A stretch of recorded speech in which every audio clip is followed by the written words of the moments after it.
Дорогие друзья, мы снова в студии «Ракурс», и встреча у камина у нас сегодня с Виолеттой Лашкул. Мы все любим Виолетту, и, конечно же, большинство нас знает Виолетту как художницу, и очень мало кто знает, что Виолетта арт-терапевт.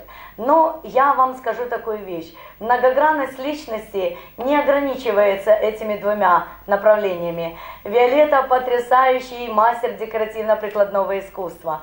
Помимо того, что она идеальный живописец. И, кстати, я хотела бы начать нашу беседу с вручения Виолетте сразу 2 каталогов. Она была участницей на международной выставке искусств, и ее чудесный каталог, ее чудесные работы были достаточно интересны большому количеству людей. Мы проводили онлайн-трансляции, сейчас идет такая, в связи с коронавирусом ситуация, что, конечно же, мы не могли сделать в полный объем и в полный рост, как положено, как мы всегда делаем международную выставку, поэтому онлайн-программы были просто необходимы. Итак, первый каталог вручается и в дар нашей чудесной Виолетте, и второй каталог, где она тоже поучаствовала со своими прекрасными работами, это каталог 20-летия арт-галереи Сергея Брайко, в котором тоже есть целая страница, посвященная ее творчеству. Виолетта Лашкул для нас человек не посторонний. Во-первых, это наша душа, наш друг, наша удивительная вдохновительница. Во-вторых, это соорганизатор нового арт-проекта, международного проекта Ave Eco Art, которая первый же этюд написала и обозначила это место. И у нас действительно уже география Ave Eco Art начата с чудесного этюда, пейзажа Виолетты Лашкул. Вот и давайте поговорим с Виолеттой. Как же было становление Виолетты как художника? Вот какие детские воспоминания? Я благодарю за такие прекрасные, добрые комплименты твоего доброго сердца. Как началось, как, наверное, у всех, большинства художников, это частая история. Вот он встал на ножки, нашел карандаш и пошел где-то что-то нарисовал. Вот я встала на ножки, мама поклеила новые обои, жили мы в коммунальной квартире, денег было не так уж много, и вот она очень долго готовилась к этому мероприятию, а я как раз нашла карандаш, и первое, что сделала, я нарисовала там рисунок, и объявила ей, что теперь я рисульница. На что я услышала: рисульница, ты проклятая. Конечно, она расстроилась, но тем не менее я запомнила не то, как она расстроилась, а запомнила, что этот рисунок у нас оставался очень долго. Ей не хватило сил и духа его убрать, и она вспоминала с улыбкой эту историю. Вот. Так я начала творческую жизнь. Ага. Это здорово. Как же вот декоративно-прикладной вариант, например, то, что мы говорили, он же интересен тем, что там есть и валяние шерсти, и работа над деревом, и какие-то лакировки, и какие-то удивительные, интересные вещи. А расскажите что-нибудь из этой серии. Вот я иногда на вы, иногда на ты. На вы это от величайшего уважения и восхищения, на ты от любви. На «вы» обычно эта преподавательская такая привычка. Где-то, выскакивает. Да, оно выскакивает. Первое образование я получила как декоратор, училище художественное, и я была училась художник росписи по дереву. Параллельная группа была у нас росписи по фарфору. Поэтому все, что касается декоративных элементов, это мы работали при Мухинской академии, мы могли получать там любые знания. Поэтому я с большим таким усердием их получала, мне было это очень интересно. С любовью, просто безумно. У нас очень было интересно. Второе в Союзе тогда училище было. Вот, и с большим удовольствием я там училась. И, наверное, все базовые знания, с одной стороны, это было хорошо, потому что для декораторов были все возможности. А с другой стороны, как для живописца, декоративно-прикладное искусство, оно обычно портит это восприятие. Во всяком случае, это знают художники, что те люди, которые работают долго в декоративно-прикладном искусстве, как живописцы, уже имеют какие-то проблема, надо быть или там совсем Но душой, или там. я скажу, что даже в живописи, если ты начинаешь сразу с масла, то потом очень тяжело перейти на акварель. Поэтому рекомендую всегда начинать с акварели, с которой легко перейти на живопись. Но эти нюансы даже в самой живописи есть, не говоря уже о разных направлениях. Техники, да, конечно, техники. Вот. Таким образом, освоив все техники в жизни, не будем там долгий мой путь, задала я себе только один вопрос. Чего я хочу? Нет, я работала с детьми, и меня интересовал вопрос, почему одни дети рисуют и творчески развиваются, а другие нет. И почему у одних детей, вот им даже не надо учиться, он уже прирожденный художник, ему нужно выбрать технику. Вот. На этот вопрос я отвечаю и уже считаю, что, наверное, я ответила. Вот. Но, тем не менее, удивительное продолжает посещать мою жизнь. Вот, например, сегодня у меня есть возможность как арт-терапевта наблюдать детей с 2 лет. В школе такой возможности нет. Конечно. Есть детки, которые с 2,5 лет пришли ко мне как арт-терапевту. И мое удивление, что за это время, моя вот программа по арт-терапии предков в музее, за это время эти детки выросли и пришли ко мне. И мое удивление, что именно те дети, которые занимались со мной вот в этом возрасте, они сейчас невероятно не по возрасту рисуют, не по возрасту мыслят как художники. И это я действительно могу отметить на своем опыте. А вот ты задалась этим вопросом, почему одни так, а другие так. Каков же ответ? Ты можешь его сейчас озвучить? Да, конечно. Во-первых, были учебники, по которым мне говорили. Да. Я училась, я закончила институт Герцена и как психолог, и как преподаватель изобразительного искусства. Нам было сказано, что дети перестают рисовать где-то в районе 14-13 лет, если среда, вокруг нету какого-то творчества, то обычно дети перестают в это время, особенно, так скажем, самовыражаться именно в рисовании. Вот. Это действительно так, я могу сказать по своему опыту. Но дети, у которых все-таки этот талант где-то поддерживается в семье, они не перестают рисовать до конца жизни, у них есть вот этот вот, наверное, такое отравленное творчество. Они ищут с применения вот этому... Привитые. Да, привитые, они привитые. Они никогда не упадут в какие-то социопатические вещи, это правда. Они больше отдушину найдут именно, будем говорить, в изобразительном искусстве, потому что творчество, оно же может быть и в музыке, оно может быть в чем угодно. И вот говорят про художника, вот какой он там, декоратор или живописец, или там график. Ведь столько техник для художника нету, для творческого человека нету рамок.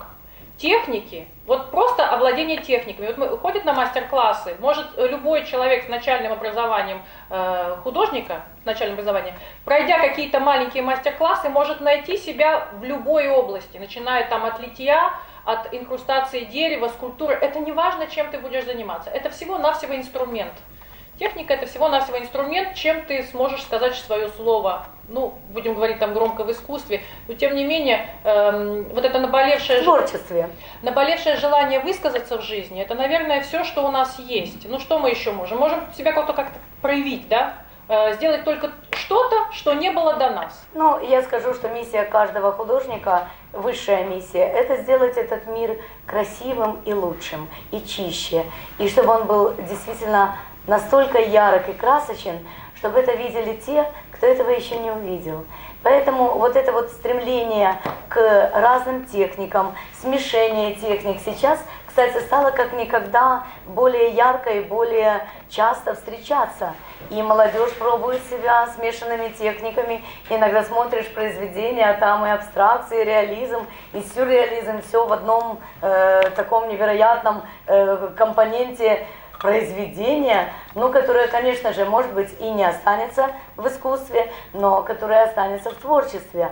А творчество – это неотъемлемая часть человека, который чего-то хочет, к чему-то стремится. И вот мы говорили о том, что люди с детства, имеют вот это вот удивительное накопление этих интересных навыков. И вот с детства нам рассказывали сказки. Вот какую сказку вам первую вы запомнили со своего детства, вот именно вот Виолеточка? Виолеточка почему-то рассказывала, не Виолеточка, меня мама назвала почему-то Бася, у меня очень много имен. Класс. Вот, да. И очень много читала мне Пушкина, книжку Александра Сергеевича, которую подарили до войны, последний выпуск довоенный. такая трагическая книжка, потому что бабушки подарили ее за то, что она отличница круглая, отправили ее в Артек.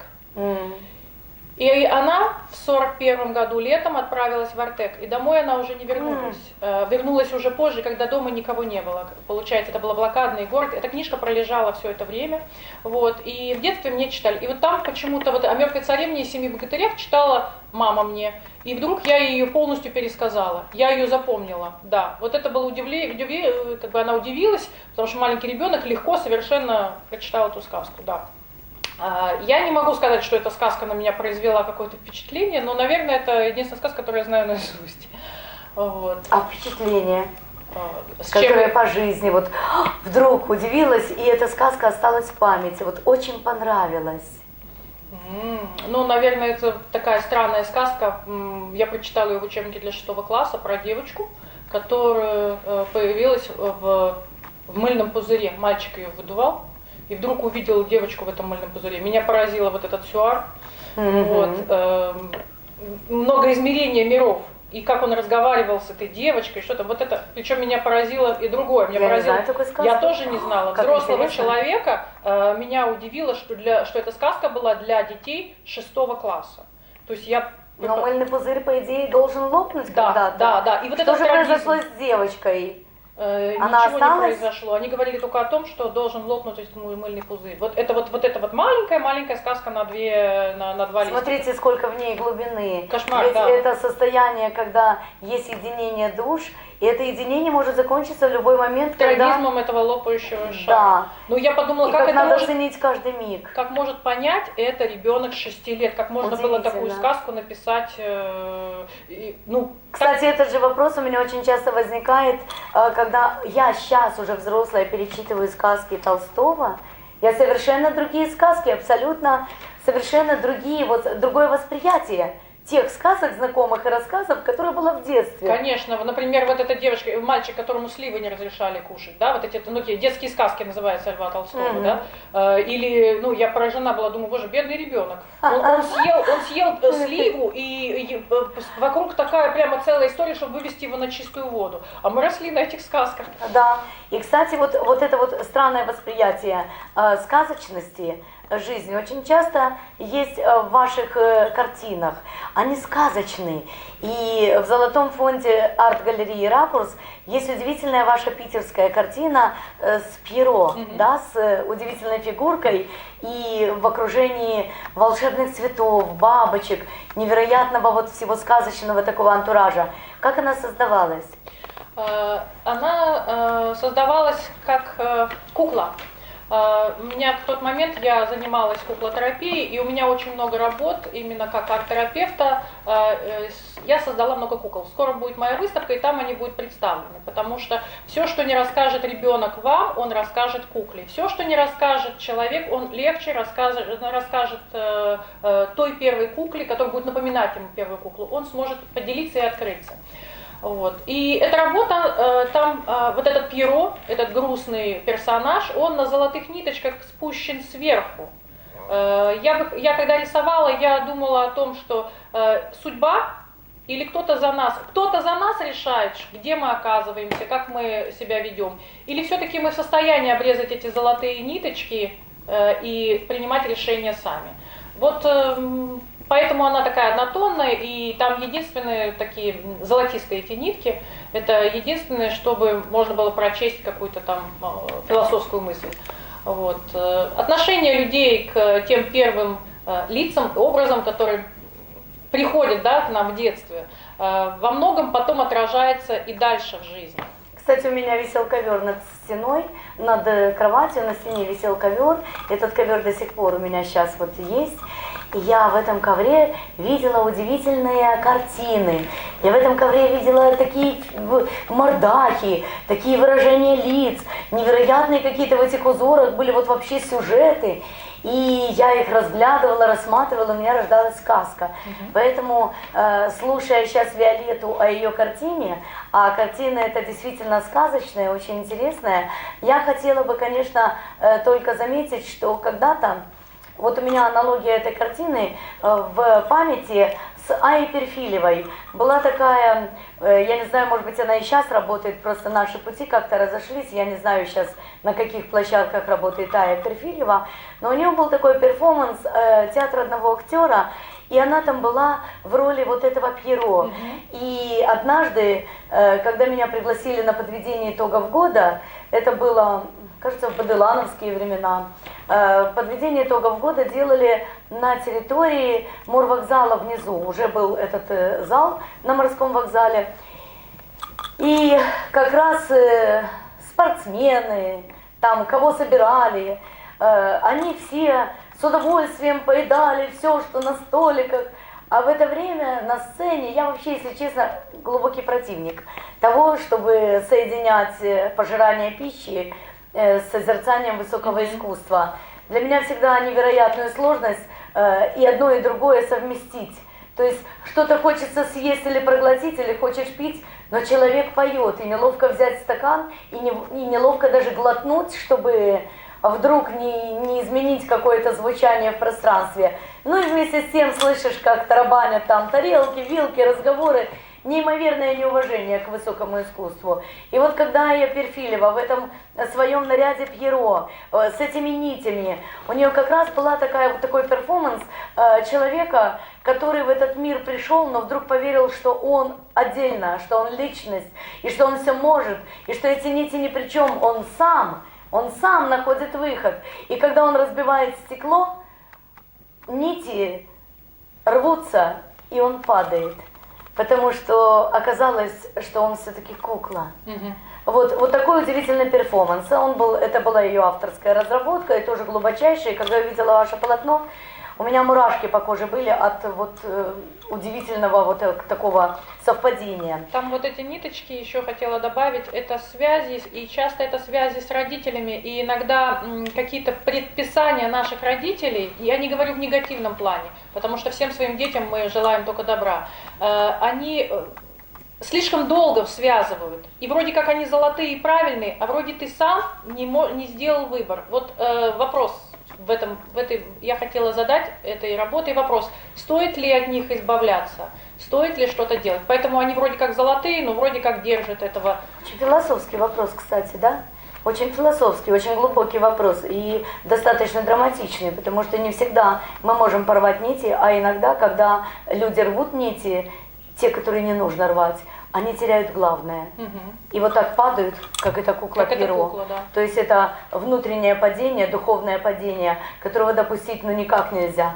Поэтому картина удивительная, и не зря она вошла в золотой фонд. А скажите, вот ваша деятельность, ваша жизнь в Питере, что вас окружало? Вот тот дом, в котором вы были. Ведь в Питере шикарнейшие огромные квартиры, где потолки там под 5-7 метров, где огромные окна, паркеты на полах, все сохранилось еще с той великой эпохи. Мне повезло в том смысле, что в Питере осталась квартира моей семьи, в ней, к сожалению, ушла прабабушка, была во времена блокады, и вот история страны, она практически осталась в отражении этой квартиры. И да, это такое старинное здание на Невском проспекте, к сожалению, уже такое обветшавшее. И моя сестра на сегодняшний день, она подобрала все документы про историю всех членов семьи, которые в это время жили. Молодец. Вот, и сохраняет, и мечтает сделать там квартиру-музей. Причем, поскольку она музейный педагог и очень работает в архивах, интересно, важно, пишет работы по этому поводу, у нее все это очень красиво, фундаментально получается. Отразить именно обстановкой, которая сохранилась, действительно мы ее очень сохраняли, показать на примере вот этой квартиры, показать историю всего этого периода 100 лет.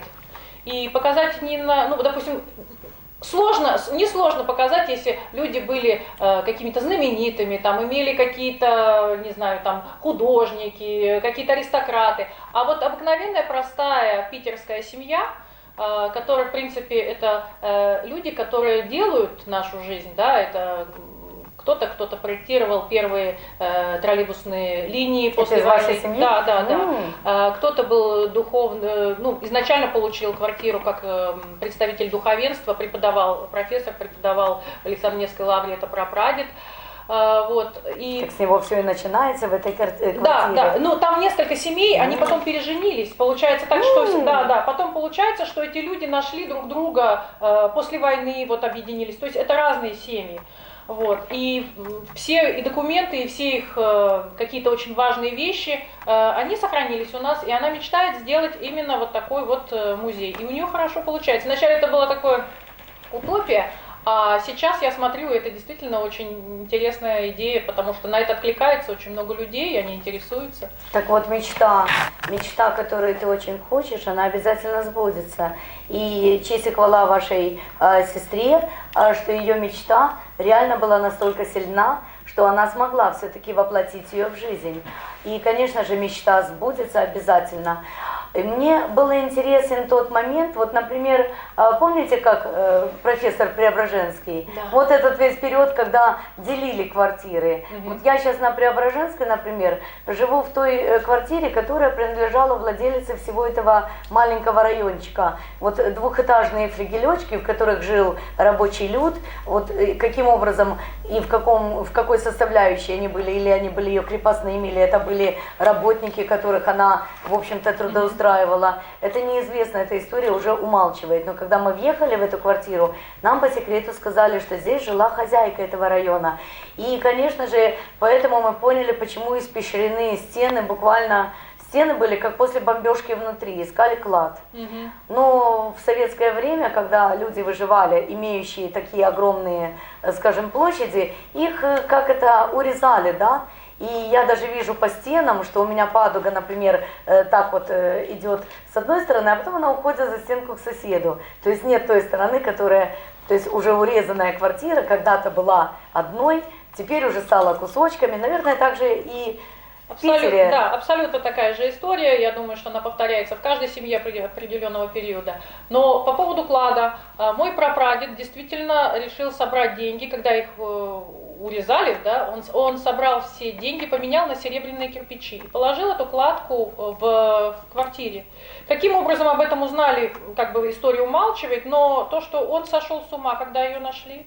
Да, он сошел с ума, и все соседи, которые... Я еще была маленькая, мне рассказывали эту историю, но я знала, как бы я не говорила, что это мой прапрадед. Вот, но она такая была, что эту кладку нашли, Ты посмотри. Да, слава богу, что он действительно поехал, так скажем, головой. Но остался жив, его хоть не убили? Да, его не убили, семью просто урезали в эти две комнаты. Вот, и, в принципе, он остался жив. Но кладка была, и клад был. Вот такие вот удивительные моменты, они делают нашу жизнь такой, знаете, тоже немножко приключенческой. И у каждого из нас есть море всего интересного. Конечно же, я знаю, что у вас многонациональная семья. Очень. И когда я увидела кадры с надписью «Моя любимая сестренка» на чернокожую, так сказать, чудесную певицу. Да, камерунцы. Вот, расскажите немножко об этом, это же удивительно.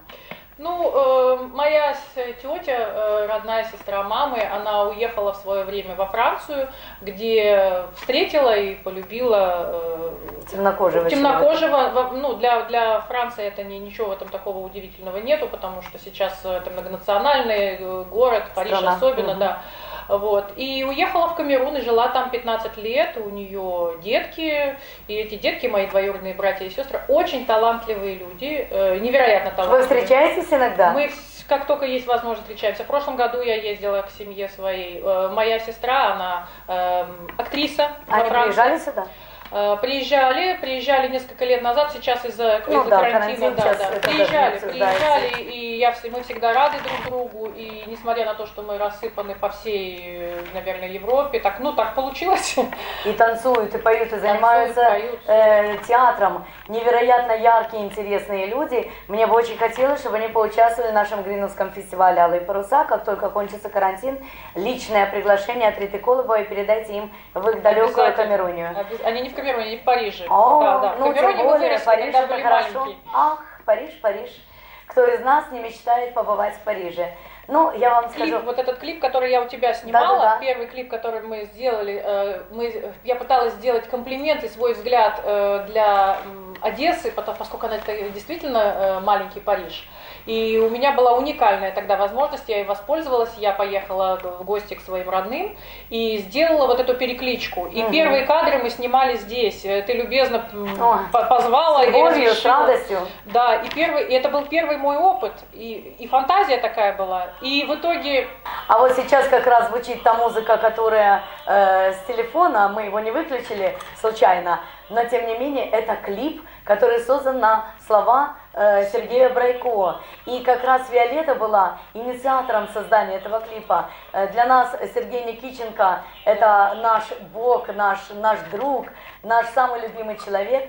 Он создал чудесную музыку. И вот как раз вот расскажи, как ты вошла в эту стезю с клипами, это же не первый.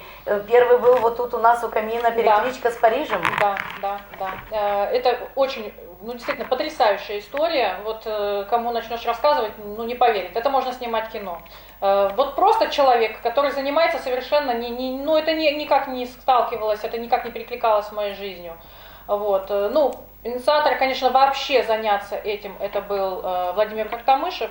Но по поводу клипа просто я подошла с теми знаниями, которые были у меня тогда. Он предложил просто снять клип, потому что я поучаствовала в фестивале «Одесские лиманы», и он увидел меня там, снимал, он говорит: а ты не хочешь снять клип? И я думаю, во-первых, клип, во-вторых, вот представьте себе, что это вот вам предложили, потому что это такое же удивление, завтра снимаемся.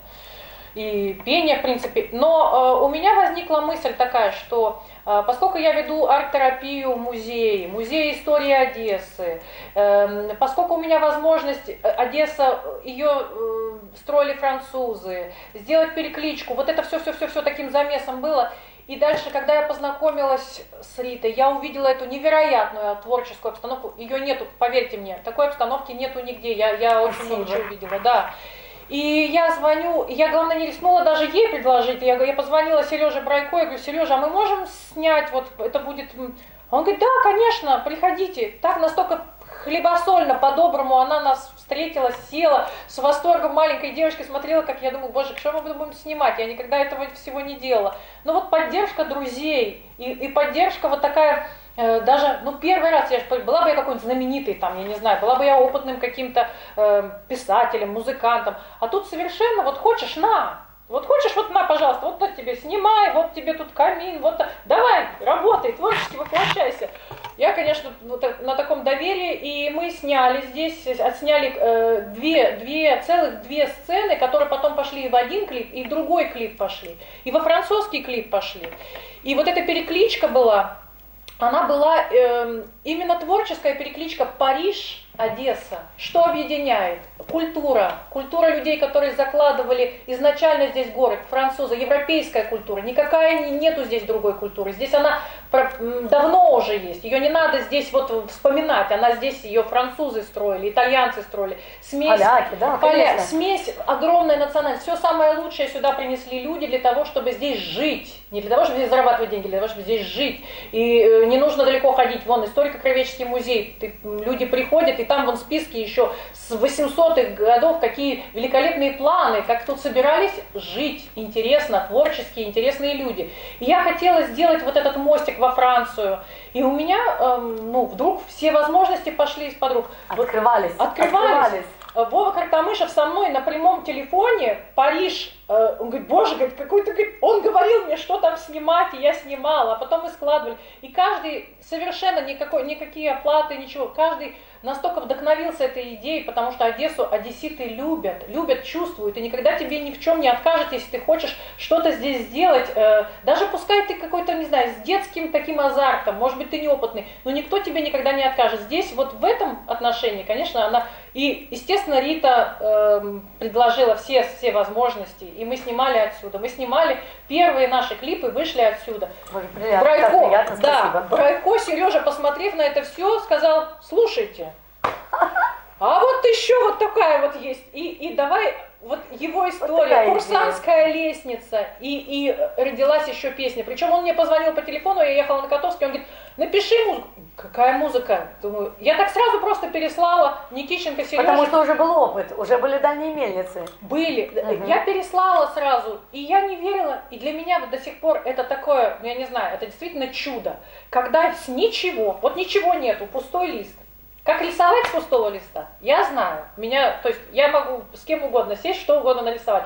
Эту авантюру я знаю. Но как с пустого листа появляются песни, музыка, а потом еще вот это маленькое кино, 3 минуты образов, для меня останется, наверное, чудом всегда и трепетом. Когда оно получается, я готова, не знаю, там визжать от восторга, потому что это чудо, это правда чудо. Смотрите, какое количество людей с добрым сердцем, с какое количество людей, слово говорим, вот мы говорим такое пустое творчество, да? Это не творчество, это волшебство. Потому что до нас этого не было. Если бы хоть одного человека в этой связочке вот не было, в этом содружестве, не получилось бы вот этих 3 минут. Всего-то навсего максимум 3 минуты. Продолжаем. Арт-терапия. Арт-терапия это, наверное, то, на что я вышла. И я считаю, как второе мое серьезное очень образование, это психолог-дефектолог. И вопрос для любого специалиста в этой области, он меня поддержит, скажет, что все, что мы не можем изменить, мы должны найти опорное качество, на что мы облокотимся, на что мы обопремся для того, чтобы пройти вперед, пройти тот сложный период и научиться, ну не знаю, там заново, может быть, каким-то другим образом. Не только с этим жить, но и жить достойно и достойно, нормально. да, на другом Это уровне. как одесситы говорят, если вам жизнь подкинула лимон, Да. что мы с ним делаем? Лимонад. Мы делаем лимонад. Да. Вот арт-терапия, я считаю, что это именно это разные абсолютно инструменты. Это не значит, что если мы только занимаемся живописью, или только занимаемся песочной анимацией, или только занимаемся абсолютно все техники, которыми я владею, а у меня их очень много, любой человек может найти свою, во всяком случае я могу подсказать, я могу найти то творчество, которое может быть инструментом для того, чтобы человек преодолел какой-то кусочек сложный в своей И дать жизни. мастер-класс. Да, конечно. Ну, вот такая вот ситуация, когда действительно вот в нашу жизнь Виолетта вошла, да, более 2 лет назад. Ее привел как-то к нам замечательный Дмитрий Хамула, и мы полюбили Виолетту вот буквально с первого же разворота. Это было невероятно яркое впечатление, когда удивительной красоты девушка с огромными прекрасными глазами, с прекрасной улыбкой вошла в наш коллектив. Более того, когда она подпела кому-то на гитаре... Я спела тебе песню на день рождения. Это было до дня рождения, когда она впервые подпела кому-то на гитару, под гитару, еще взяла гитару и спела какие-то варежки, шмарежки, что-то такое. Из такой, знаете, ах, варежки, что-то такое. Или яблочко, ну что такое, вот варежки. Ну такое народное, такое удивительное. Я подумала, какая удивительная у нас появилась художница. А потом, когда уже Виолетта, конечно, выступила не только на дне рождения, она уже выступала у нас и с бардами, и, безусловно, на Международном Гриновском фестивале уже сверкала наша Виолетта во всей красе. И, конечно же, уже и следующие проекты, которые... Кстати, вот наш Гриновский фестиваль, ты знаешь, был первым в Одессе после Дельфинии. Дельфиния когда-то делала выступления, но выступления такие вот свои короткие где-то как-то. А так, чтобы международно объединить всех бардов, такого не было. И я была первая, кто придумал вот в Международном Гриновском фестивале раздел авторской песни. И у нас на этот авторской песни раздел приехали люди из разных стран и из разных городов Украины. И это было здорово, поперезнакомились между собой разные барды. Это было удивительно ярко и красочно, и очень хорошо. Я с большим удовольствием отношусь, когда после тебя кто-то начинает такое же делать, и дай Бог, чтобы оно еще и получалось хорошо. И когда это получается у человека, и когда это идет и уже имеет какую-то историю, ты всегда внутри себя можешь сказать: Боже, как хорошо, что этот человек увидел, что это возможно. Потому что до тебя, ведь все эти люди жили, и возраст их они не родились после тебя, они жили, они участвовали у тебя, они видели у тебя, как организовано, как это делается. И, конечно же, у них уже есть свой какой-то опыт, наработанный, визуальный, чтобы его воплотить в жизнь. А для людей, которые живут творчеством, что самое важное? Проявлять это творчество, дарить его миру. И не всегда, может быть, не бывает плохо, когда много площадок. Бывает наоборот, новое знакомства, новые дуэты, интересные какие-то коллективы возникают, интересные дружеские взаимоотношения. И люди находят такую вот связь, которая развивает их. Вот таким вариантом и была твоя встреча с Картамышевым уже после, на Гриновском фестивале, ты еще его не знала. После уже ты узнала Картамышева. А вот Володя Картамышев, он смог главное сделать. Он открыл в тебе вот это игрулю. И вот эта игруля, она действительно смогла внутри тебя стать еще толчковой базой к новому абсолютно для тебя движению и направлению, правильно? Да, да. Ну и хотелось бы еще пару слов о той выставке, которая будет готовиться, и где, и когда, чтобы мы уже с удовольствием ждали. Наверное, это будет онлайн, если не позволит карантин. Но в любом случае, после, ну, вот по этой выставке было бы... 13 марта откроется выставка «Арт-терапия». Она будет, сама выставка, она на базе того проекта, который я веду в музее, историко-краеведческом. Это все техники, которые применяются в этом проекте. Я работаю с нашими и маленькими, и взрослыми гостями, которые приходят к нам заниматься творчеством. И все возможные техники, я их покажу, как они могут быть. Покажу свое творчество в этих направлениях. Ну, к сожалению, конечно, сегодняшний карантин диктует свои условия, но мы надеемся, что, может быть, будет возможность всем посмотреть ее, и будет возможность как-то ее хорошо анонсировать, и, возможно, мы постараемся ее интересно открыть. Я очень надеюсь, что это будет именно так. И, конечно, силы нашего благотворительного фонда АВы, все творческие силы будут твоим услугам. Если ты захочешь, мы будем рядом. И, конечно же, мне бы хотелось, чтобы после того, как она прозвучит и откроется красиво и празднично альма-матер в историко-краеведческом, мне бы хотелось, чтобы она у нас тоже побывала. И я тогда уже сделаю полный с тобой интересный такой репортаж буквально по горячим следам. И мы с вами еще раз увидим чудесную Виолетту Лашкову. Итак, с нами была сегодня Виолетта Лашкова, Рита Колобова, и мы с вами прощаемся. До новых встреч. Спасибо.